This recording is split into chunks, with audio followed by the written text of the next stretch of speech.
Bueno, buenas tardes. Es un gusto estar con ustedes. Acaba de culminar la tercera comparecencia del Poder Ejecutivo ante la Comisión Especial para la Reforma de la Seguridad Social y debemos concluir que efectivamente el Gobierno presenta nuevamente un conjunto de datos muy claros, contundentes, que demuestran los estudios realizados en todo el proceso de construcción de este proyecto de ley, que lleva adelante un objetivo que todos los partidos políticos habíamos definido como necesario desde hace bastante tiempo. Por tomar una referencia temporal, en la campaña electoral del 2019 todos los partidos dijimos que era imprescindible llevar adelante una reforma de la seguridad social en este periodo de gobierno. Por otra parte, este proceso que lleva más de 2 años ha sido un proceso de total participación.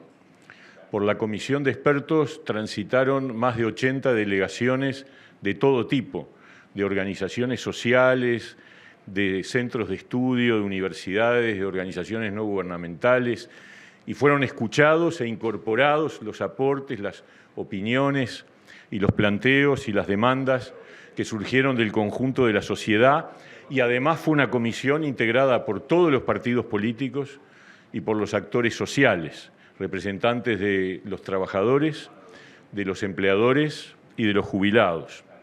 Y de ello surgió el actual proyecto de ley que además incorporó en su etapa de anteproyecto una nueva ronda de recepción de propuestas y de ideas de todos los partidos. Con el aporte de toda la sociedad organizada es que el Gobierno llega al Parlamento a presentar este proyecto de ley, que también ha incorporado en el transcurrir de este debate ajustes que, sin perjuicio de no afectar la estructura de la propuesta de reforma, incorporaran modificaciones que lo hicieran todavía más adecuado.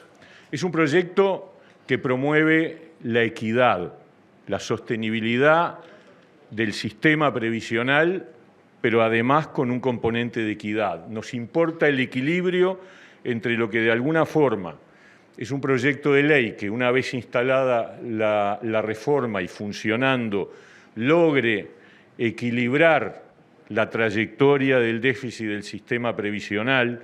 Nadie pretende que esto sea un cambio para generar superávit, ni siquiera para lograr una situación neutra, simplemente para estabilizar un proceso de déficit que en la trayectoria actual era cada vez más difícil de manejar, independientemente del gobierno que le tocara.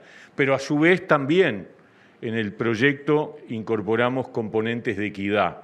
Equidad en particular para alrededor del 40% de las jubilaciones más bajas, que con el complemento solidario que se incorpora en el proyecto de ley y que es una innovación que se presenta en esta propuesta, asegura que las jubilaciones más bajas en el nuevo régimen van a tener sensiblemente una mejora con respecto a las prestaciones jubilatorias del régimen actual.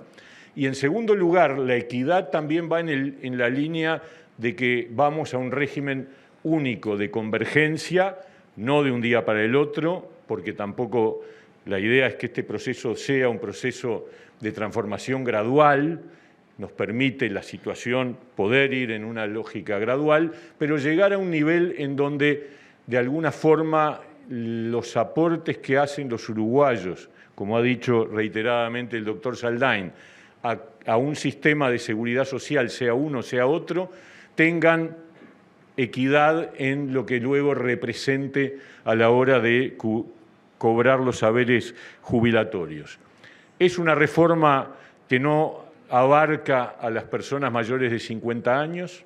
Las personas mayores de 50 años, sean jubiladas o estén con causal jubilatoria sin haberse jubilado o estén para jubilarse en los próximos años, van a tener sí una gran ventaja, que es también un beneficio que surge del régimen proyectado, que es que puedan siendo jubilados, puedan trabajar, es decir, que se haga compatible la jubilación con el trabajo, lo cual es un derecho que en la actualidad está limitado a ciertas situaciones y es de difícil acceso, mientras que a partir de la vigencia de la reforma va a ser un derecho para todos y, por supuesto, también para los que entren en el nuevo régimen.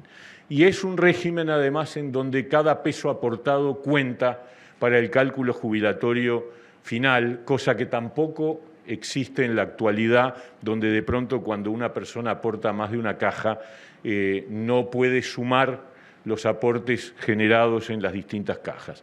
O sea que estamos al final de un camino.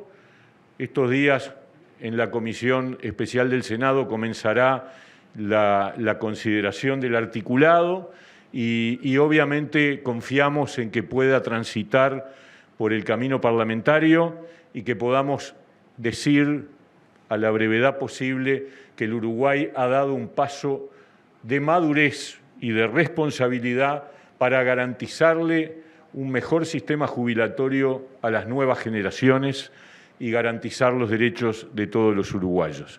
Este es un poco el planteo que queríamos trasladarles a partir de esta comparecencia que acaba de finalizar. Muchas gracias y si hay preguntas, por supuesto, estamos a lo que cada quien quiera hacer. Un momento, para que ustedes se organicen 5 preguntas, ¿sí? Voy a empezar acá por Lasarte, que es el más veterano de todos, se nos está por ir. Pero va a seguir actuando. Parece, pero no lo soy de ninguna manera, ¿no? Bueno, muchas gracias. Buenas tardes para todos. Bueno, a quien corresponda de la mesa, porque recién se señalaba que obviamente los aportes hoy por hoy al Banco de Previsión Social se nutren de lo que aportan justamente los trabajadores y lo que aportan los empresarios. La pregunta es, para consolidar un poquitito más lo que puede ser el sistema que se está proyectando, ¿hay alguna idea de extraer de otro ámbito, de otro sector, más aportes para que pueda en alguna medida consolidar lo que es hoy por hoy el Banco de Previsión Social y esta reforma de la Seguridad Social? Gracias. Buenas tardes. Este tema ha estado en el análisis. El diagnóstico claramente es que, si bien el déficit es un elemento importante, el problema central es el nivel del gasto. Y allí lo que tenemos es fundamentalmente una demanda de recursos hacia otros sectores de la sociedad, tanto o igualmente prioritarios como infancia y juventud. De existir oportunidad fiscal de generar recursos, el foco debería ser hacia infancia y juventud. En el caso del Banco de Previsión Social, la mitad del sistema previsional en su conjunto, la mitad de su presupuesto se financia con aportes. La otra mitad ya se financia con recursos de toda la sociedad. Por lo tanto, hoy tendríamos allí un elemento prioritario de otro orden hacia infancia y juventud. Quería saber cuáles son las modificaciones que se presentaron hoy. Tengo entendido que se presentaron algunos cambios, suplemento solidario y causal anticipada para algunos trabajadores como de la construcción. Si pueden detallar estos cambios, por favor. La modificación tiene que ver con el complemento solidario y cuál es el indicador que se toma como variable de ajuste. En ese sentido, la propuesta es que sea facultad del Poder Ejecutivo el manejo de 2 indicadores que pueden ser objeto de un equilibrio que el Poder Ejecutivo deberá manejar en el proceso de desarrollo de la reforma: el índice de precios al consumo y el índice medio de salarios. La facultad va a quedar en manos del Poder Ejecutivo y el Poder Ejecutivo tendrá que evaluar para mantener un equilibrio, para que de alguna manera el valor del componente solidario no caiga y al mismo tiempo exista un equilibrio en el objetivo de la sostenibilidad del sistema. Fabricio Costa, de Radio Centenario. Mieres decía que se entra en una de las etapas finales en el Senado, todavía falta obviamente la Cámara de Diputados. Hoy el PIT-CNT estuvo compareciendo en horas de la mañana y Marcelo Abdala está convocando a los sindicatos para un paro parcial y rodear el Palacio el día que se vota en general, que sería el martes 27, en la búsqueda de intentar que no se vote el proyecto. ¿Cómo se está preparando el gobierno para dar una pelea que seguramente de cara a la población tendrán que dar en la defensa de esta reforma, ¿no? La libertad de expresión y de movilización en una democracia es totalmente libre. Yo creo que es un gran error. Yo creo que los trabajadores uruguayos son los principales beneficiarios de este proyecto. Y creo que la mayoría de los uruguayos así lo va a interpretar. El movimiento sindical obviamente tiene todo el derecho de no estar a favor de esta propuesta, pero los representantes del pueblo están en el Parlamento, son elegidos por la ciudadanía y son los que votan las leyes. Y obviamente votar las leyes es una actividad soberana y a veces esas presiones sobre el Parlamento no parecen la mejor manera de expresar las demandas de parte de un movimiento social, dentro del derecho que tienen a manifestarse. Pero la gente después es la que decide. ¿Qué tal? Buenas tardes, Gustavo Guisulfo de Canal 5. La consulta es puntual.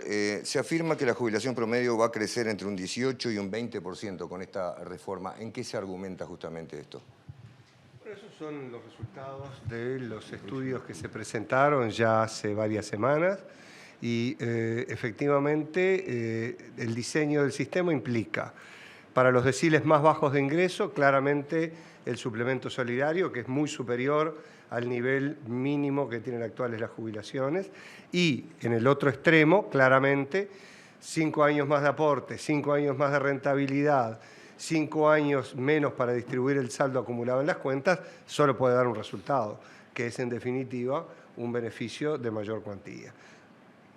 Buenas tardes para todos. Matías Garro, del diario El País. Le quería consultar puntualmente sobre la caja notarial. Sé que fue un tema de discusión durante todo este trayecto y bueno, actualmente las autoridades indicaron al país justamente que desean no ser incluidas en esta reforma. ¿Cuál es la resolución que se toma al respecto? Está en consideración el diálogo con la caja notarial, pero el objetivo del proyecto de ley es que estén integradas todos los subsistemas.